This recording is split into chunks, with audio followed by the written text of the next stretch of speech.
السلام علیکم ناظرین، آپ دیکھ رہے ہیں پاکستان انفو۔ تخلیق پاکستان سے لے کر اب تک ہم عالمی طاقتوں کی کشمکش سے باہر نہیں نکل سکے۔ ہم جغرافیہ کے وہ قیدی ہیں جن کی رہائی ممکن ہی نہیں۔ ہمیں ایک بدترین اور سازشی ہمسایہ بھارت کی صورت میں ملا ہے، اور سونے پر سہاگا یہ ہے کہ ہمیں ہمیشہ ذاتی مفادات کی لالچ میں ڈوبی ہوئی قیادتیں میسر آئیں، جنہوں نے ملکی مفادات کا بار بار سودا کیا اور بار بار اس ملک پاکستان کی آزادی، حریت، استحکام اور یہاں تک کہ مستقبل پر بھی گہری ضرب لگائی۔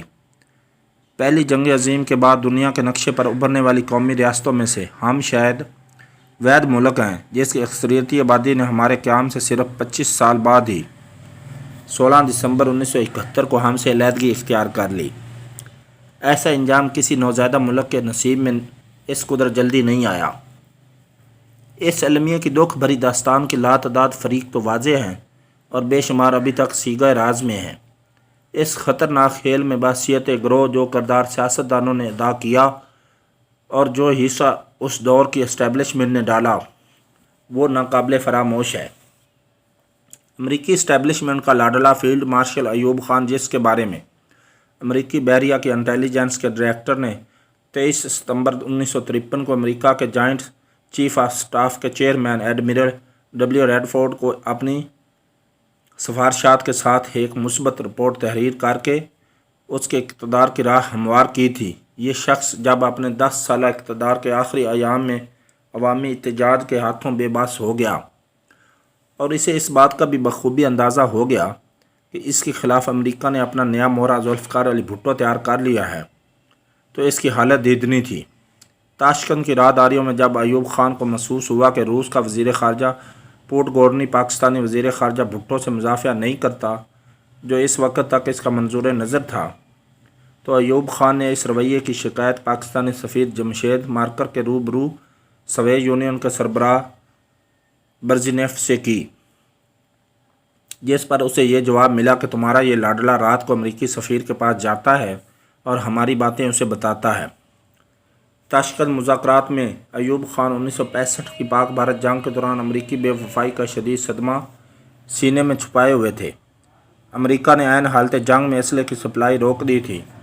یہی وجہ کہ معاہدے کے اختتام کے بعد ایوب خان نے 29 ستمبر سے 4 اکتوبر 1967 تک سوویت یونین کا طویل دورہ کیا، جس نے امریکی حکومت کے کان کھڑے کر دیے۔ سوویت اعلیٰ قیادت، جن میں برژنیف، پوٹگورنی اور کوسنجن شامل تھے، وہ ایوب خان کو لے کر والو گریڈ اور بالٹا کے نسبتاً دور دراز اور خاموش علاقوں میں چلے گئے، جہاں ایوب نے اعلیٰ روسی قیادت کے ساتھ کئی دن گزارے اور انہیں پختہ یقین دہانی کرا دی کہ وہ پشاور کے قریب واقع بوٹ بیر کا امریکی اڈہ ختم کر دے گا۔ واپسی پر فیلڈ مارشل ایوب خان نے امریکی سفارت خانے کو یہ اڈہ ختم کرنے کے لیے لکھ دیا۔ امریکی سفیر نے اس پر اپنی حکومت کی جانب سے شدید مایوسی کا پیغام پہنچایا، لیکن ایوب خان نے نتائج کی پرواہ کیے بغیر اپنا فیصلہ واپس لینے سے انکار کر دیا۔ روس سے پاکستانی تعلقات کا آغاز ہی امریکہ کو ناراض کرنے کے لیے کافی تھا۔ اس اقدام سے پاکستانی سیاست میں ایک دم ہلچل پیدا کروا دی گئی۔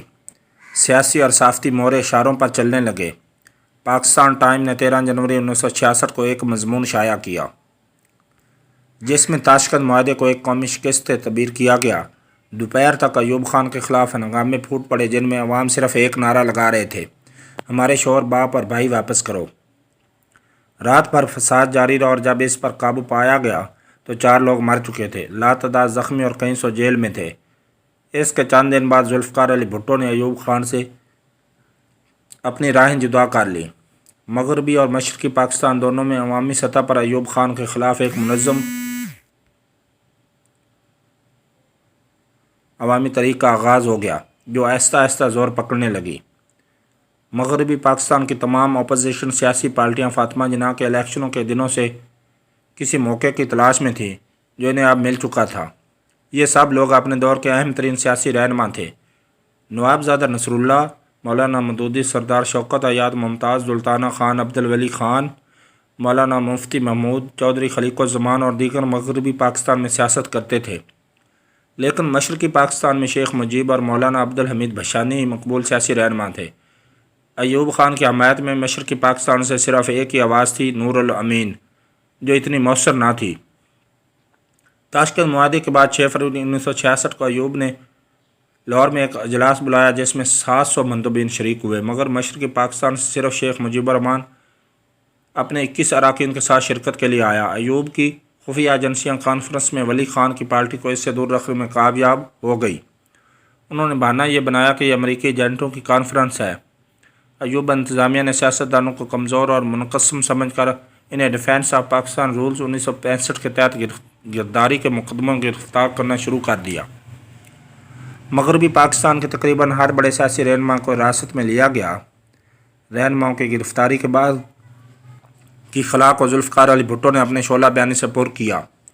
عوام اس کے پیچھے دیوانہ وار تھے اور یوں حالات مزید بگڑنے لگے۔ اسٹیبلشمنٹ نے پختہ ہار ڈالنے کا فیصلہ کر لیا اور اس کا نشانہ اب شیخ مجیب تھا۔ شیخ مجیب الرحمان نے محترمہ فاطمہ جناح کے الیکشنوں کے دوران جس جام ثانی سے کام کیا تھا، اس کا نتیجہ یہ نکلا کہ ایوب خان مشرقی پاکستان میں الیکشن ہارا تھا۔ شیخ مجیب کو غداری کے الزام میں پکڑ کر اس کی مقبولیت کو داغدار کرنے کا فیصلہ کر لیا گیا۔ بقول الطاف گور، ایوب خان نے خفیہ اداروں کے ذمہ یہ کام لگایا، کوئی سازش پکڑ کر دکھاؤ۔ یہ ایک ایسا ٹارگٹ تھا جس کے لیے جھوٹ سچ بہت کچھ ملانا پڑتا تھا۔ دسمبر 1967 میں ایوب خان نے مشرقی پاکستان میں چندرا گونا میں ایک کاغذ کی فیکٹری کا دورہ کرنا تھا۔